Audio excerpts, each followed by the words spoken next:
अस्सलाम वालेकुम। मैं नदीम खान आप सभी का अपने ऑफिशियल यूट्यूब चैनल उर्दू की दुनिया में खैर मकदम करता हूँ। आज की वीडियो बहुत ही ख़ास होने वाली है क्योंकि आज हम जो गज़ल वाला टॉपिक है जो कि फर्स्ट ग्रेड और सेकंड ग्रेड दोनों में आता है, उसमें जो मिर्ज़ा गालिब की आपकी सेकंड ग्रेड में दो गज़लें दी हुई हैं और जो आपका फर्स्ट ग्रेड वाला टॉपिक है उसके अंदर मिर्ज़ा गालिब की 5 गज़लें दी हुई हैं, जिनमें 2 गज़लें वही है जो आप सेकंड ग्रेड में पढ़ते हैं। तो आज हम मिर्ज़ा गालिब की जो फर्स्ट गज़ल है वो गज़ल पढ़ेंगे और बहुत बेहतरीन अंदाज में पढ़ेंगे और इस गज़ल में से अगर कोई भी क्वेश्चन आएगा तो आपका गलत नहीं होगा। तो सबसे पहले तो कि जो गज़ल है, गज़ल वाला टॉपिक है, इसमें जिनकी भी शायरों की गज़लें दी हुई हैं उनसे क्वेश्चन किस टाइप के क्वेश्चन आते हैं। तो इसमें ज़्यादातर 4 टाइप के क्वेश्चन आते हैं। सबसे जो फर्स्ट या जो पहला क्वेश्चन होता है कि आपको कोई भी शेर दे दिया जाता है और ये पूछ लिया जाता है कि ये कौन से शायर ने लिखा है।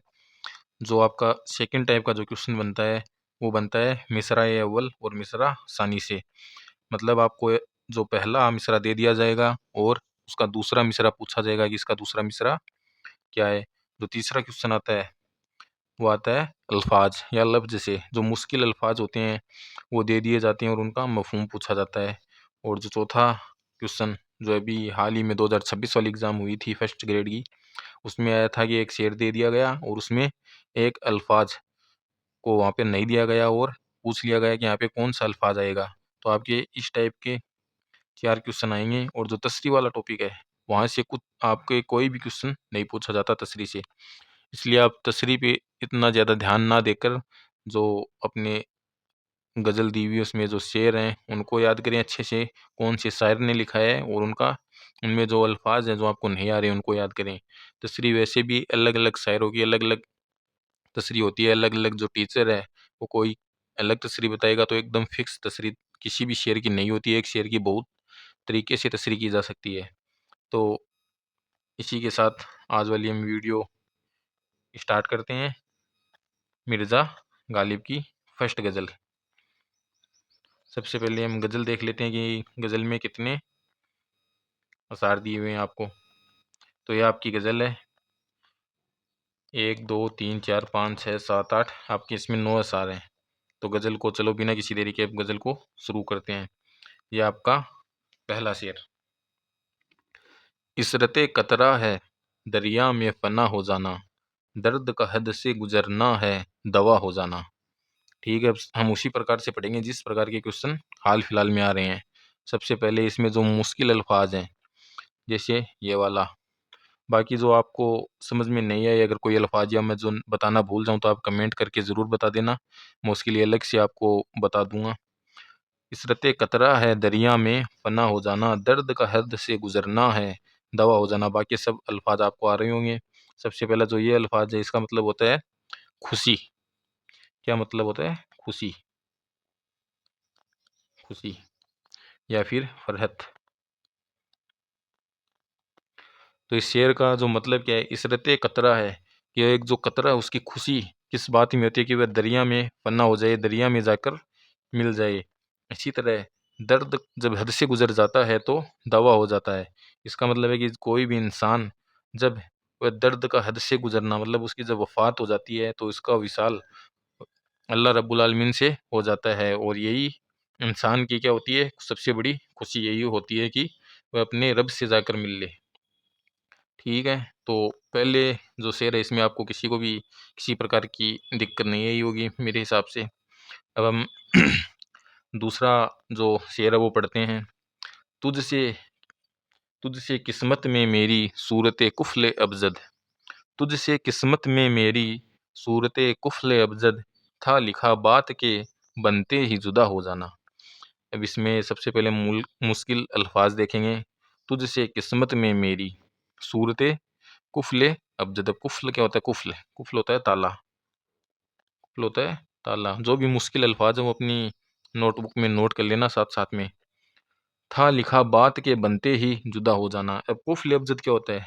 कुफल अबजद जिस तरह से आजकल जो न्यूमेरिक लॉक आते हैं, आपने देखा होगा इस प्रकार के ताले आते हैं जैसे उसमें ऐसे नंबर डालते हैं तो वो खुल जाता है। वैसे ये अबजद का ताला है। अबजद अबजद होती है, अरबी वर्णमाला होती है, उसको बोलते हैं अबजद। तो एक ऐसा ताला है जिसमें हम कोई भी जुमला या कोई भी जो अल्फाज हैं वो डालते हैं, वैसे ही वो खुल जाता है। तो मेरी उसने शायर ने अपनी किस्मत को किससे तस्वीर दी है? कुफले अबजद। सूरत, ये अल्फाज तस्बीह के लिए इस्तेमाल किया जाता है, सूरत। तो उसने कहा है कि जो मेरी किस्मत है वो कैसी किस तरह की है? कुफले अबजद की तरह। जिस तरह अबजद का ताला जैस एक सही अशआर या फिर जुमला या हरूफ के ऊपर खुल जाता है, वैसी ही मेरी किस्मत है। था लिखा बात के बनते ही जुदा हो जाना। जैसी ही मेरी बात तुझसे बनने लगती है, अपने महबूब के वो करीब जाने लगता है, वैसे ही वह जुदा हो जाता है। अब हम अपने तीसरे शेर की तरफ बढ़ते हैं। दिल हुआ कसमकस चारा जहमत में तमाम। दिल हुआ कसमकस चारा जहमत में तमाम। मिट गया घिसने में इस अक़दे का वाह हो जाना। दिल हुआ कसमकस। अब कसमस क्या होती है? जद्दो जहद, जद्दोजहद, जद्दोजहद। चारा, चारा होता है इलाज,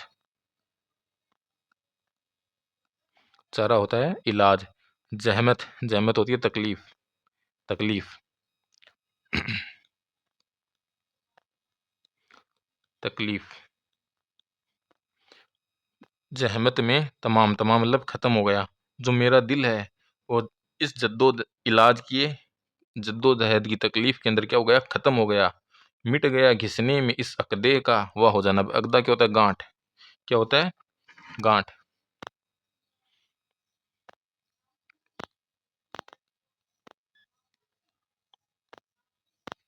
अक़दा क्या होता है? गांठ। रुको, ये ऐसे नहीं लिखा।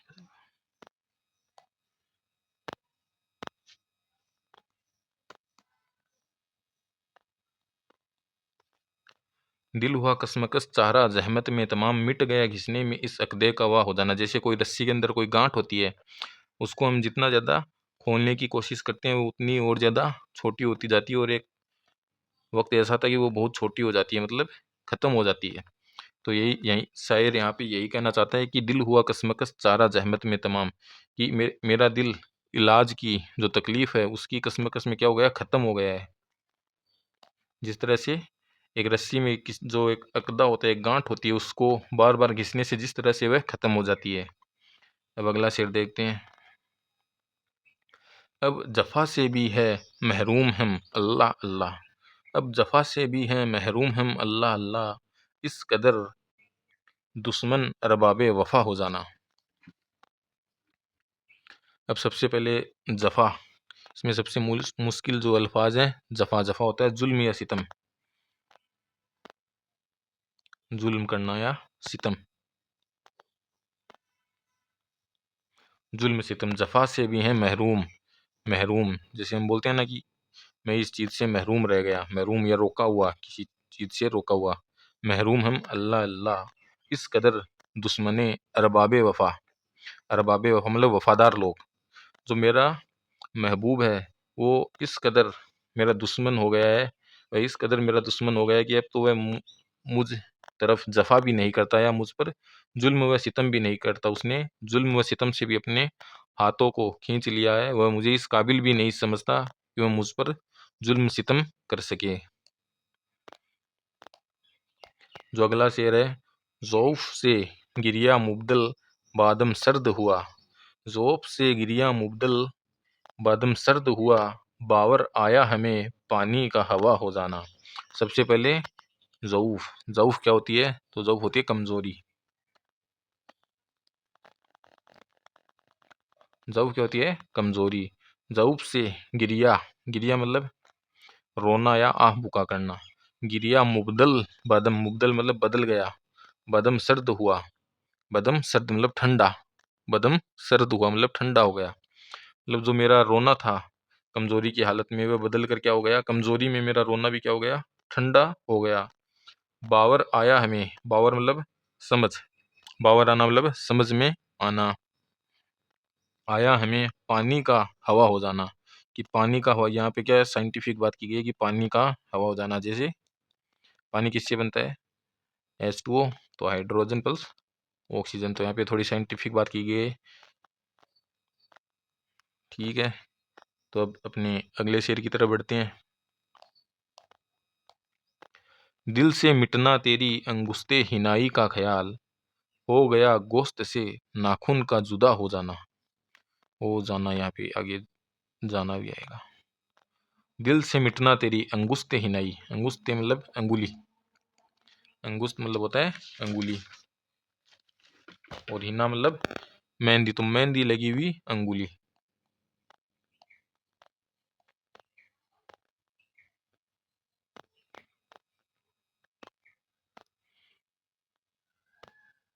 अंगुली और हिना होती है मेहंदी,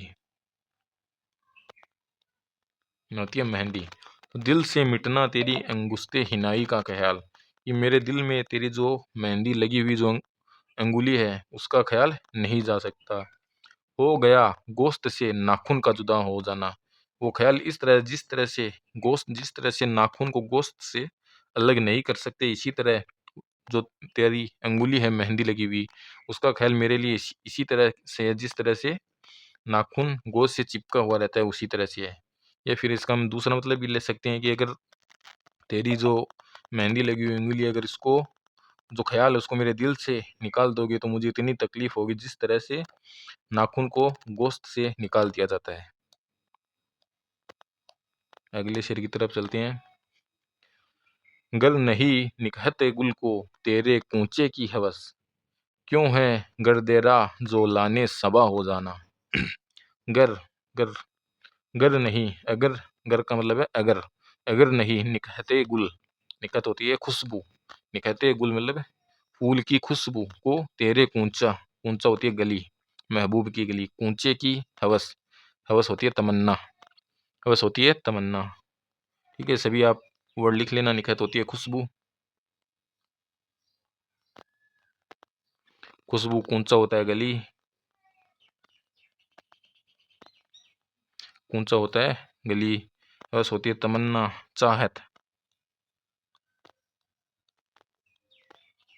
हवस होती है चाहत।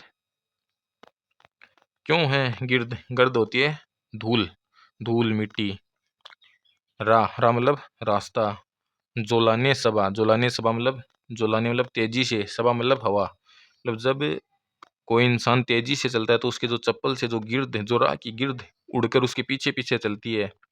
तो शायर यहाँ पे कहता है कि तेरी जो गली है वहां तक सिर्फ और सिर्फ कौन जा सकता है, गिर्द देरा जोलाने सबा, जो चलने से जो मिट्टी उड़कर तेरे पीछे पीछे जाती है वही तेरे कूंचे तक जा सकती है।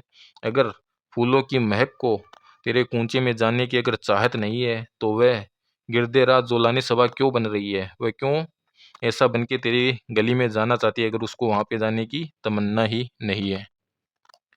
चलो अब अगला शेर स्टार्ट करते हैं। ताकि तुझ पर खुले एजाजे हवाए सेकल, देख बरसात में सब्ज आईने का हो जाना। सब्ज होता है हरा, हरा मतलब जो हरा रंग होता है, हरा आईना मतलब होता है ये कांच। ताकि तुझ पर खुले एजाज मतलब चमत्कार, करिश्मा,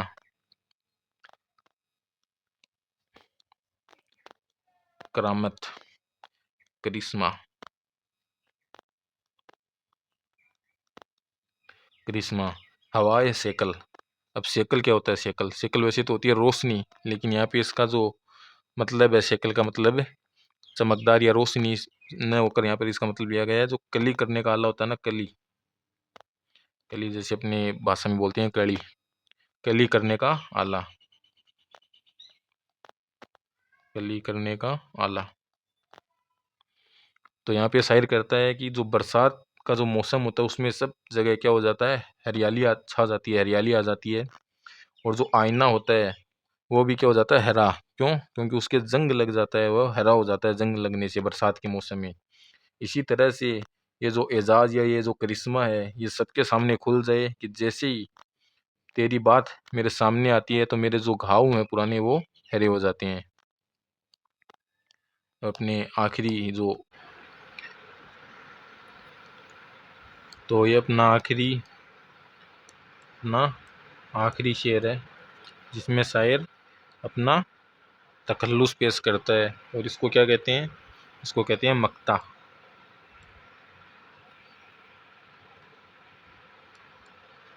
मक्ता। बक्से है जलवा गुल जो के तमाशा गालिब, चश्म को चाहिए हर रंग में वाह हो जाना। और सबसे पहले इसमें जो मुश्किल मुश्किल अल्फाज है, बक्से हैं जलवा गुल। जलवा गुल मतलब फूलों का नूर या फूलों का जलवा, फूलों का नूर या फूलों का जलवा। जोक तमाशा, जोक तमाशा मतलब देखने की इच्छा। जोक होती है इच्छा, देखने की इच्छा, देखने की इच्छा,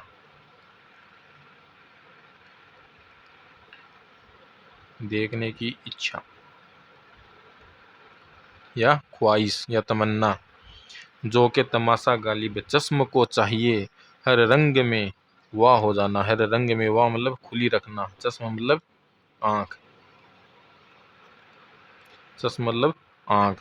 तो बख्शे है जलवा गुल जो के तमाशा गालिब, जो फूलों की महक है, जो फूलों का नूर है, वो ऐसा जलवा बख्श रहा है कि उसको देखने की इच्छा इतनी इच्छा हो रही है कि चश्म को चाहिए कि वह हर वक्त अपनी आँखों को खुला रखे। और इसका एक जो इसके हकीकी में मीनिंग यह हो सकता है कि जो अल्लाह ताला ने इस दुनिया को इतना हसीन, इतना खूबसूरत, इतना नूर वाला बनाया है कि इंसान को हर हाल में अपनी आँखों को खुला रखना चाहिए और इसकी जो नेमतें हैं उनका फ़ायदा उठाना चाहिए, उनको देखना चाहिए। ठीक है, तो अपनी जो ये वाली गज़ल है ये मुकम्मल हो चुकी है। और मिर्ज़ा गालिब की सेकंड ग्रेड में एक और गज़ल भी है, उसकी वीडियो भी मैं जल्द से जल्द लेकर आऊँगा। और इस गज़ल में आपको किसी भी कोई भी अगर आपको ऐसा कोई अल्फाज या किसी तसरी में या कहीं पर भी आपको अगर मुश्किल लग रहा है तो आप कमेंट में बता सकते हैं, मैं उसके बारे में भी आपको ज़रूर बताऊँगा। और जो मेरा टेलीग्राम चैनल है उसको ज्वाइन कर ले, उसका जो लिंक है वो यूट्यूब के डिस्क्रिप्शन में ही दिया हुआ है। इस जो वीडियो की पीडीएफ, इस गज़ल की पीडीएफ और जो भी अल्फाज मैंने इसमें लिखे हैं सभी की जो पीडीएफ है वो उसी चैनल पर आपको मिलेगी। वो तो जल्द से जल्द हम मिलते हैं एक नई वीडियो के साथ। अल्लाह हाफिज़।